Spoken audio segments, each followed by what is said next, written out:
أعوذ بالله من الشيطان الرجيم بسم الله الرحمن الرحيم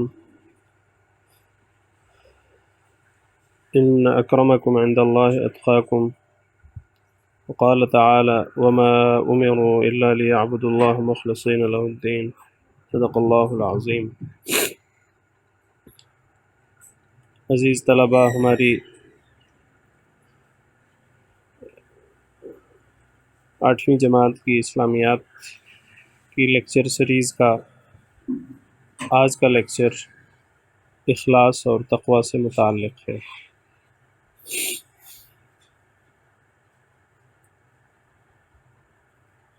اسلام یہ چاہتا ہے کہ ایک مسلمان جو بھی بھلے کا کام کرے، نیکی کا کام کرے، اس سے اس کی غرض محض صرف اور صرف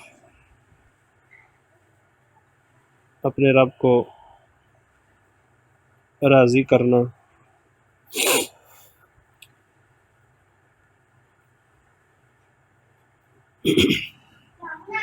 اور اپنے اللہ تعالیٰ کی رضا حاصل کرنا، اس کی خوشنودی حاصل کرنا ہو، نہ کہ وہ نیکی کا کام کرنے کا مقصد ریاکاری یا دکھلاوا ہو کہ میں لوگوں میں نیک مشہور ہو جاؤں۔ اگر معاملہ ایسا ہو کہ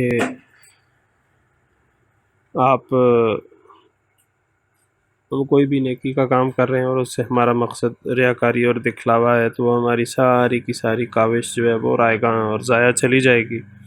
اللہ تعالیٰ کے ہاں اس عمل کا کوئی وزن نہیں ہوگا۔ اس کو تو اخلاص کہتے ہیں۔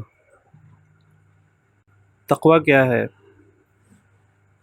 یہ اس احساس کا نام ہے۔ لفظی معنی، لغوی معنی تقوی کا ڈرنا ہے، بچنا ہے، پرہیز کرنا ہے۔ تقوی اس احساس کا نام ہے کہ اللہ تعالیٰ ہر وقت مجھے، خواہ میں تنہائی میں بھی کیوں نہ ہوں یا لوگوں کے سامنے کیوں نہ ہوں، اللہ تعالیٰ مجھے دیکھ رہا ہے، میرے ہر عمل کو مانیٹر کر رہا ہے، میری ہر بات کو سن رہا ہے، میرا ہر قدم کس طرف اٹھ رہا ہے، اللہ تعالیٰ اس بات سے آگاہ ہے۔ یہ احساس تقوی کہلاتا ہے۔ تو یہ احساس انسان کے دل میں جب آ جائے، پھر اس کی برکت سے انسان نیکی کی طرف مائل ہوتا ہے اور گناہوں سے اپنے آپ کو بچا لیتا ہے، پرہیز کرتا ہے۔ اللہ کا ڈر، اللہ کا خوف اس کے دل میں ہوتا ہے۔ اس بنیاد پہ اسی کو تقوی کہتے ہیں۔ تو ہم انشاءاللہ کتاب سے اخلاص کا مفہوم معنی کیا ہے، تقوی کا معنی مفہوم کیا ہے، پھر اخلاص اور تقوی کی قرآن مجید کی روشنی میں کیا اہمیت ہے، احادیث کی روشنی میں اخلاص اور تقوی کی کیا اہمیت ہے،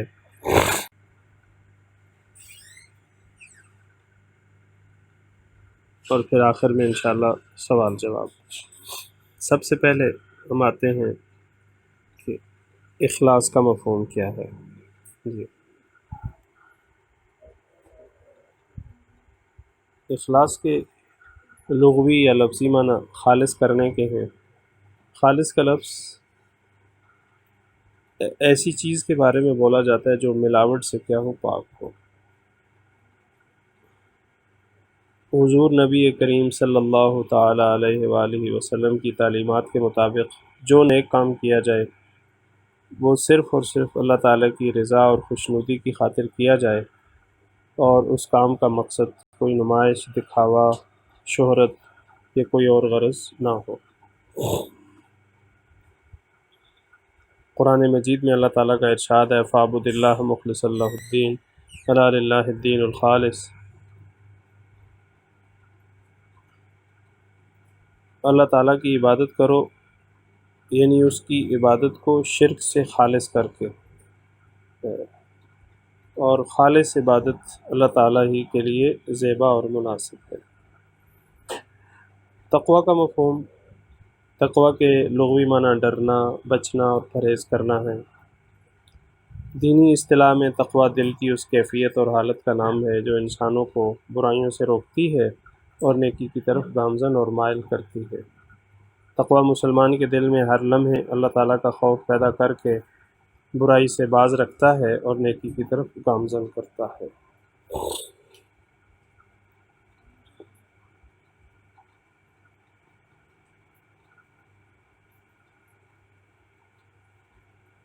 قرآن مجید کی روشنی میں اخلاص و تقوی کی اہمیت۔ قرآن حکیم میں تقوی پر بہت زور دیا گیا ہے۔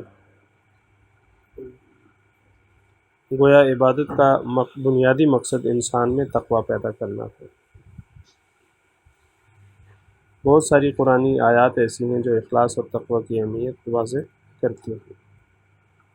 اللہ تعالیٰ کا ارشاد ہے، جو آیت میں نے شروع میں پڑھی نا، وما امروا الا ليعبدوا الله مخلصین له الدین، اور انہیں یہی حکم ہوا تھا کہ اخلاص کے ساتھ اللہ تعالیٰ کی عبادت کرے۔ یہ تو اخلاص سے متعلق ہے۔ اسی طرح تقوی سورہ حجرات کی آیت ہے، ان اکرمکم عند اللہ اتقاکم، بے شک اللہ کے نزدیک تم میں سے سب سے زیادہ عزت والا وہی ہے جو تم میں سے زیادہ پرہیزگار ہے۔ باقی بھی کچھ آیات ہیں اس حوالے سے۔ نبی پاک صلی اللہ علیہ وآلہ وسلم کی احادیث میں بھی اخلاص اور تقوی کی اہمیت واضح ہوتی ہے۔ جی،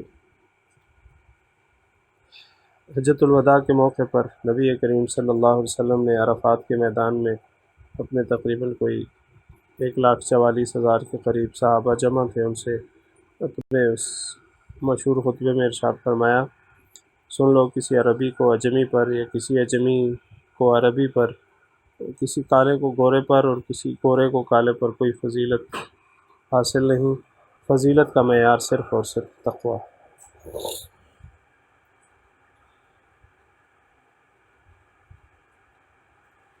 اللہ تعالیٰ کے نبی حضرت محمد صلی اللہ علیہ وسلم کی پوری زندگی اخلاص اور تقوی سے کے واقعات سے بھری ہوئی ہے۔ اعلان نبوت سے پہلے بھی آپ صلی اللہ علیہ وسلم کا دامن ہر قسم کی معاشی معاشرتی برائیوں سے پاک رہا۔ لین دین میں جو برائیاں ہوتی ہیں وہ معاشی برائیاں کہلاتی ہیں، پھر لوگوں کے ساتھ باقی جو تعلقات وہ معاشرتی برائیاں، تو ہر قسم کی برائیوں سے آپ صلی اللہ علیہ وسلم تو پاک صاف رہے۔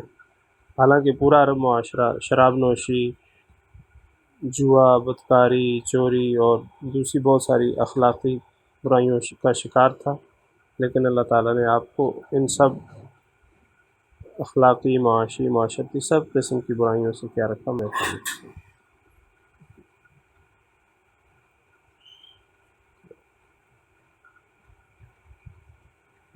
پھر اپنا ہر آپ وسلم کا جو مشن اللہ تعالیٰ کی طرف سے آپ کو دیا ہوا تھا، آپ وسلم اسلام کی تبلیغ کے دوران کفار مکہ نے آپ وسلم کی شدید مخالفت کی، لیکن آپ وسلم اپنے مشن سے نہ ہٹے، بلکہ اور زیادہ خلوص سے اس فریضہ کی انجام دہی میں کیا ہوگے، مصروف ہوگے۔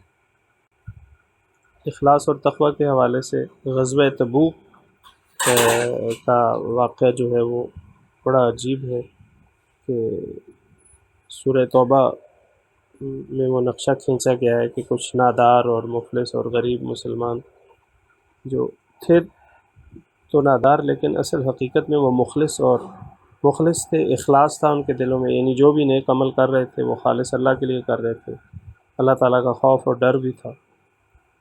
تو وہ نبی صلی اللہ علیہ وسلم کی خدمت اقدس میں حاضر ہوئے اور غزوہ تبوک میں جہاد میں جانے کی شرکت کی درخواست کی، لیکن چونکہ ان کے پاس سواری کا کوئی انتظام نہیں تھا، سفر لمبا تھا، اس لیے رسول اللہ صلی اللہ علیہ وسلم نے انہیں مجبوراً واپس لوٹا دیا۔ تو ان افراد کو بہت صدمہ ہوا کہ وہ جہاد میں شرکت نہ کر سکے۔ آپ صلی اللہ علیہ وسلم نے ان کے اس اخلاص کا تذکرہ صحابہ کرام سے یوں فرمایا کہ ہم مدینہ میں اپنے پیچھے کچھ لوگ چھوڑ آئے ہیں کہ ہم جس وادی یا گھاٹی سے بھی گزریں گے وہ ہمارے ساتھ ہی ہوں گے۔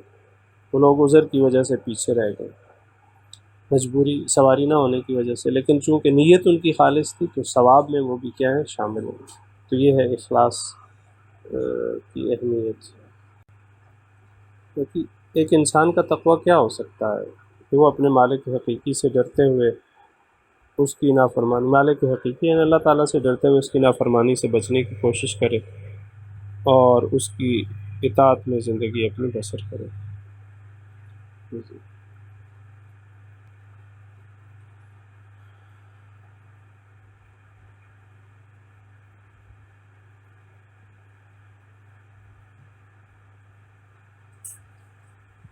اسلام میں اخلاص اور تقوی کو انتہائی اونچا مقام حاصل ہے۔ واضح رہے کہ یہ دونوں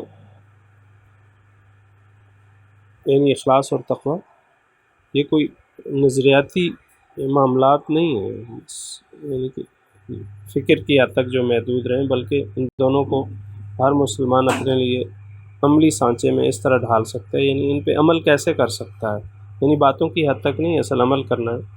وہ کیا ہے کہ راستے سے کانٹے ہٹائے، معذور کو سڑک پار کروائے، یتیم کی دیکھ بھال کرے، بیوہ خاتون کی مدد کرے، جو معذور اور اپاہج ہیں ان کی امداد اور اعانت کرے، اور یہ سب کام صرف اور صرف اللہ تعالیٰ کی رضا کے لیے انجام دے، اور ان کاموں کی بجا آوری میں، ان کاموں کے کرنے میں کسی قسم کا دکھاوا، شہرت کا حصول یا اور کوئی دنیاوی غرض شامل نہ ہو۔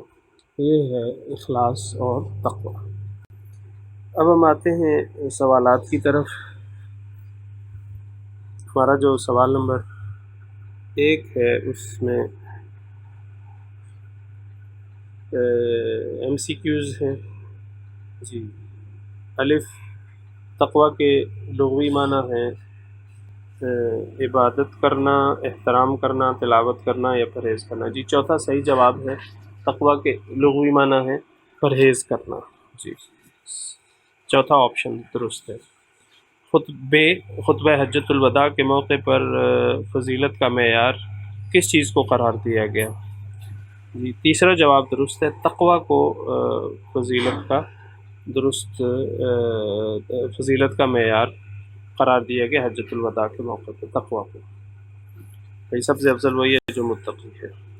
جیم، اسلام میں دیگر اہم اوصاف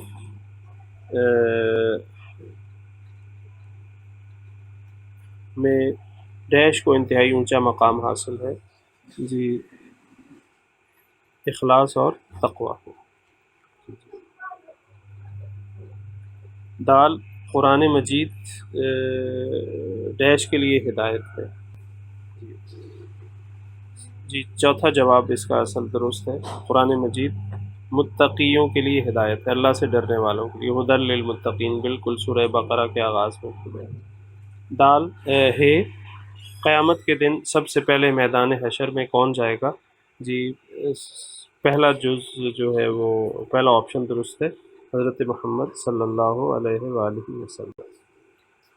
آگے آتے ہیں سوال نمبر 2 مختصر جوابات کی طرف۔ جی، الف، اخلاص کسے کہتے ہیں؟ جی، تو بالکل شروع میں اخلاص کے لغوی معنی خالص کرنے کے ہیں۔ خالص کا لفظ ایسی چیز کے بارے میں بولا جاتا ہے جو ملاوٹ سے پاک ہو۔ حضور اکرم صلی اللہ علیہ وسلم کی تعلیمات کے مطابق جو نئے کام کیا جائے وہ خالصتاً اللہ تعالیٰ کی رضا اور خوشنودی کی خاطر کیا جائے، اس کا مقصد نمائش، دکھاوا، شہرت یا کوئی اور غرض نہ ہو۔ بے، تقوی سے کیا مراد ہے؟ جواب آ رہا ہے، تقوی کے لغوی معنی ڈرنا، بچنا اور پرہیز کرنا۔ دینی اصطلاح میں تقوی دل کی اس کیفیت کا نام ہے جو انسانوں کو برائیوں سے روکتی ہے اور نیکی کی طرف گامزن کرتی ہے۔ تقوی مسلمان کے دل میں ہر لمحے اللہ تعالیٰ کا خوف پیدا کر کے برائی سے باز اور نیکی کی طرف گامزن رکھتا ہے۔ جی، خطبہ حجۃ الوداع کے مطابق فضیلت کا معیار کیا ہے؟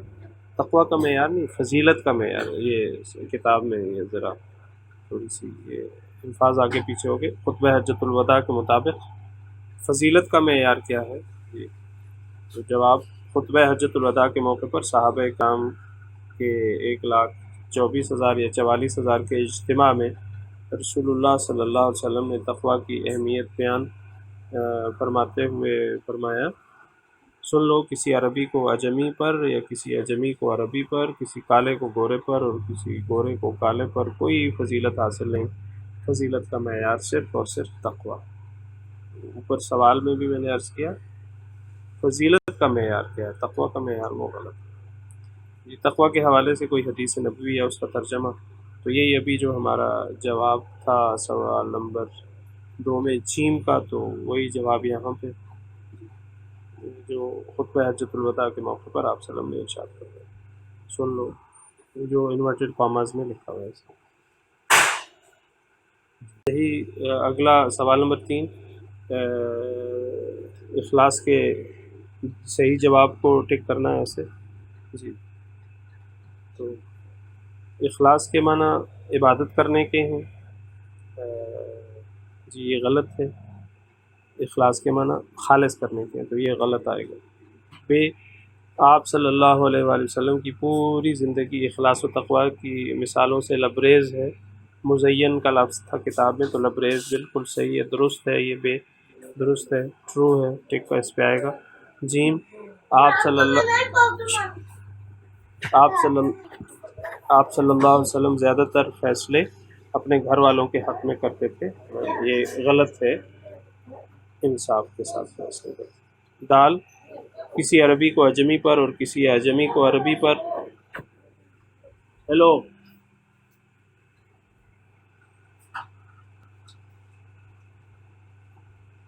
دال کسی عربی کو اجمی پر اور کسی اجمی کو عربی پر کوئی فوقیت حاصل نہیں ہے جی، یہ درست ہے۔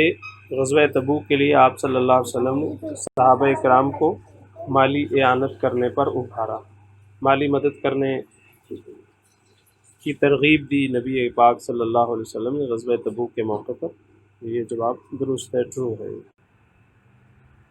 اخلاص و تقویٰ میں اب ہم آتے ہیں سوال نمبر 4، یعنی تفصیلی سوالات جوابات کی طرف، تفصیلی جوابات۔ الف، قرآن مجید کی روشنی میں اخلاص و تقویٰ کی اہمیت لکھیں۔ یہ ہماری کتاب کے صفحہ نمبر 41 پہ 41 کی طرف ہم جائیں گے، وہاں پہ ہیڈنگ ہے قرآن مجید کی روشنی میں اخلاص و تقویٰ کی اہمیت۔ پہلی لائن شروع ہو رہی ہے، قرآن کریم میں تقویٰ پر بہت زیادہ زور دیا گیا ہے، ادھر سے لے کے صفحہ نمبر 41 کی آخری لائن تک، میں خود مسلمان بنوں۔ تو یہ جو قرآنی آیات آئی ہیں، ان کا آیات بھی لکھنی ہے، ترجمہ بھی، دونوں چیزیں۔ آیت اس لیے لکھیں کہ ایک تو قرآن کے الفاظ ہیں تو ان کو لکھنا باعث برکت ہے انشاءاللہ تعالی۔ دوسرا یہ کہ کل جب الگ سے پرچے میں ترجمہ آتا ہے تو یہ آیات اس طرح ان کا ترجمہ بھی ایسے یاد کرنا آسان ہو جائے۔ بے اگلا سوال ہے سوال نمبر 4 کا، بے جز حدیث نبوی صلی اللہ علیہ وسلم کی روشنی میں اخلاص و تقویٰ پر روشنی ڈالیں۔ تو پہلے میں تھا کہ اخلاص و تقویٰ کی اہمیت قرآن مجید کی روشنی میں، اب ہے اخلاص و تقویٰ کی اہمیت حدیث نبوی صلی اللہ علیہ وآلہ وسلم کی روشنی میں۔ جی صفحہ نمبر 42 پہ پیج 42 پہ ہیڈنگ ہے اخلاص و تقویٰ احادیث نبوی صلی اللہ علیہ وآلہ وسلم کی روشنی میں۔ تو یہ پہلی لائن ہماری پہلی سطر شروع ہو رہی ہے، حضور اکرم صلی اللہ علیہ وسلم نے بھی مسلمانوں کو یہاں سے تو آگے فضیلت کا معیار تقویٰ ہے، یہ 5ویں لائن تک صفحہ نمبر 42 کی یہ پہلی لائن سے شروع ہو کے، یعنی اس اخلاص و تقویٰ حدیث نبوی کی روشنی میں اس کی پہلی لائن سے شروع ہو کے 5ویں لائن تک، اور اس کے ساتھ مزید اس کو آپ تھوڑا ایڈ کریں گے، اور پیج 43 پہ جا کے صفحہ نمبر 43 کی 13ویں لائن، ایک دن رسول اللہ صلی اللہ علیہ وسلم نے صحابہ کرام، ادھر سے آگے آخر میں ہے سادگی اور برداشت سے کام لیا، 16ویں لائن تک، 13ویں لائن سے 16ویں لائن تک، یہ بھی آپ ساتھ اس کے ایڈ کریں گے۔ سوال نمبر 4 کا جو بے جز ہے احادیث نبوی کی روشنی میں اخلاص و تقویٰ کی اہمیت، پھر میں عرض کر رہا ہوں پیج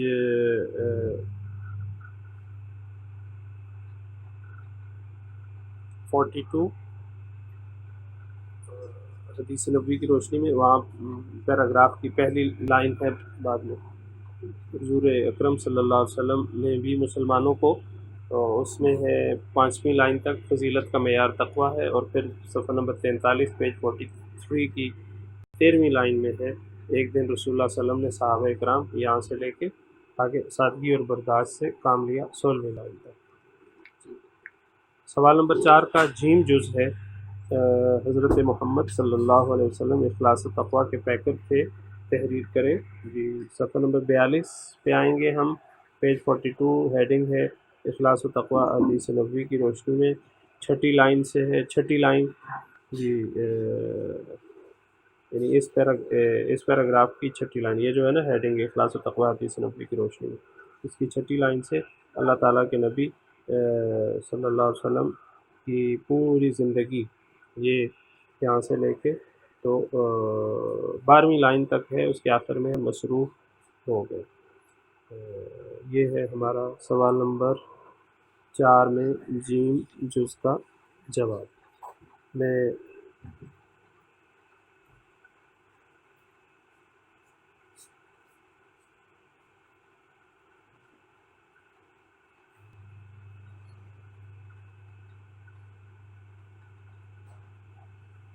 سوال نمبر 4 کا جو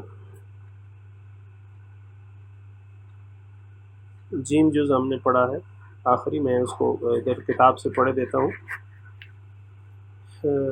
چھٹی لائن ہے اس کی احادیث نبوی کی روشنی میں اخلاص و تقویٰ کی اہمیت ہے، اس کی چھٹی لائن اللہ تعالیٰ کے نبی صلی اللہ علیہ وآلہ وسلم کی پوری زندگی اخلاص و تقویٰ سے مزین ہے، لبریز ہے۔ اعلان نبوت سے قبل بھی آپ صلی اللہ علیہ وسلم کا دامن ہر قسم کی معاشی معاشرتی برائیوں سے پاک رہا، حالانکہ پورا عرب معاشرہ شراب نوشی، قمار بازی، جوئے کو کہتے ہیں، بدکاری، چوری اور دیگر اخلاقی برائیوں کا شکار تھا، لیکن اللہ تعالیٰ نے آپ صلی اللہ علیہ وسلم کو اس سے دور رکھا۔ آپ صلی اللہ علیہ وسلم اعلان نبوت سے قبل اعلان نبوت سے پہلے غار حرا میں جایا کرتے تھے،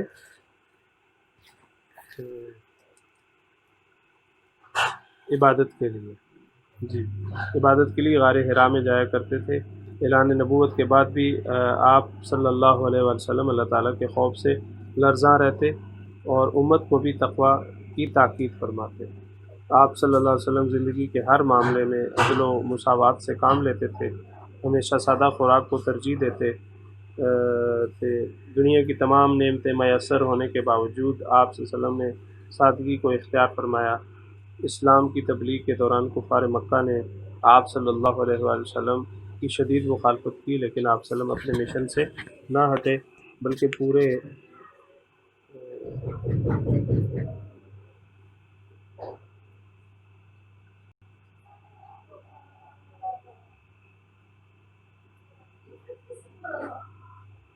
بلکہ اور زیادہ خلوص سے اس فریضہ کی انجام دہی میں مصروف ہو گئے۔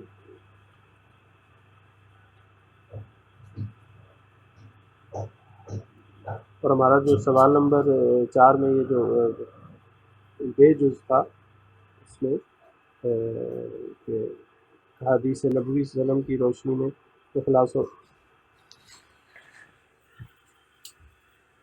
و تقویٰ کی اہمیت،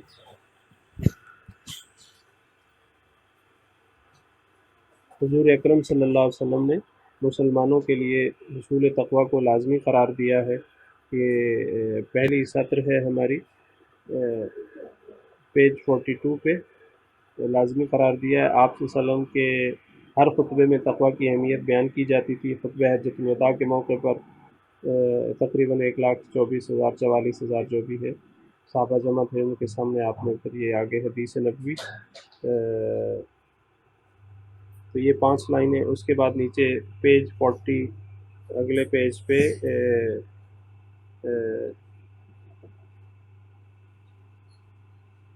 پیج 40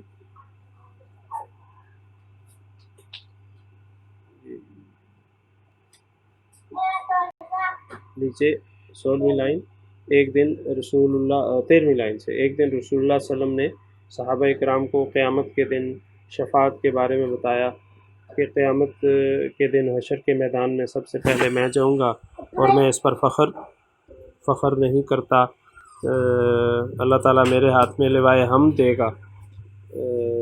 وہ اللہ تعالیٰ کی تعریف کا جھنڈا، لوا جھنڈے کو کہتے ہیں، اور میں فخر نہیں کرتا۔